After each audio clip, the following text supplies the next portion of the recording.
Hallo,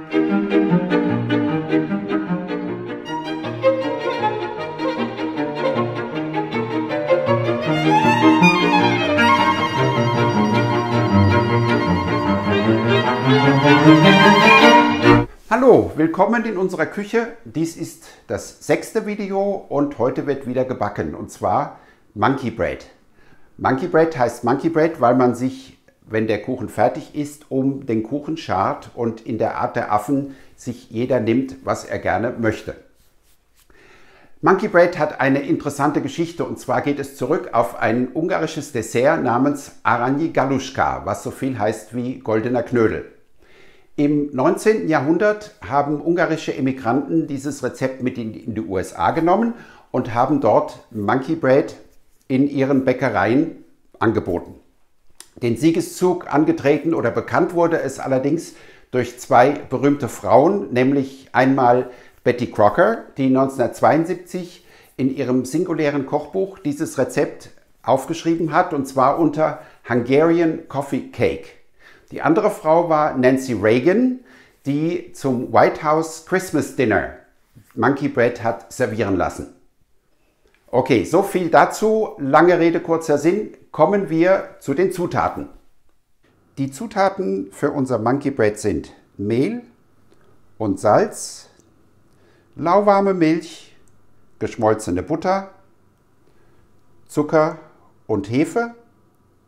Später brauchen wir noch braunen und weißen Zucker und Zimt. Für die Herstellung des Hefeteigs habe ich nun schon das Mehl in den Rührbehälter der KitchenAid gegeben. Alternativ kann man auch ein Handrührgerät nehmen, und ich füge jetzt schon mal das Salz zu.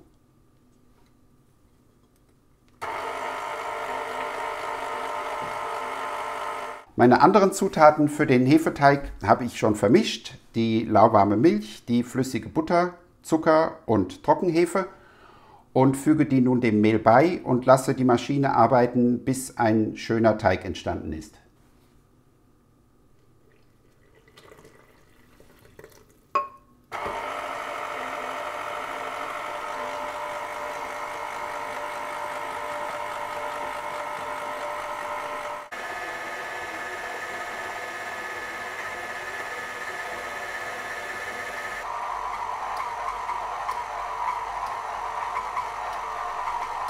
Nun soll der Teig abgedeckt an einem warmen Ort ca. 1,5 Stunden gehen.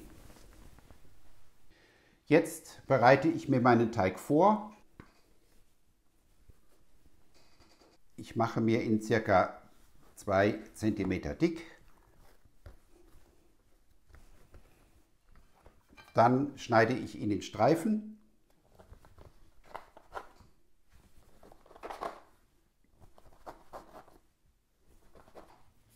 Diese Streifen wieder in einzelne Stücke,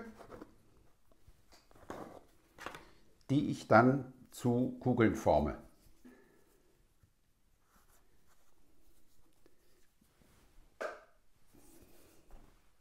Jetzt mische ich mir meinen Zucker und Zimt.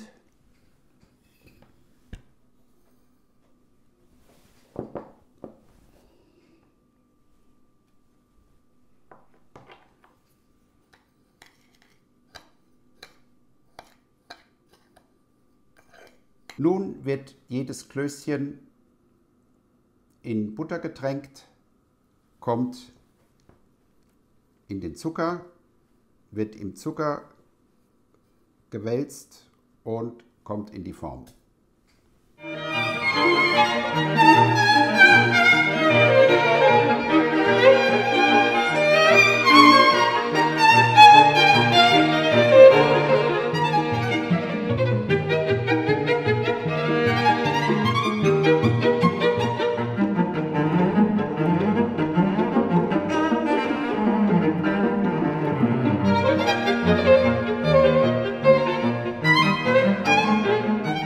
Das Ganze geht jetzt nochmal 30 Minuten.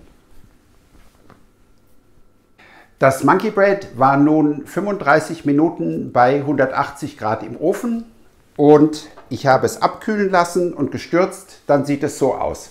Man kann sehr schön sehen, wo die Äffchen ihre Teile abzupfen würden und voller Vergnügen verschnabulieren. Bleibt mir noch, mich zu bedanken, dass Sie zugeschaut haben. Ich freue mich über Likes, Kommentare oder wenn Sie meinen Kanal abonnieren wollen. Und dann bleibt mir noch zu sagen, bis zum nächsten Mal. Tschüss!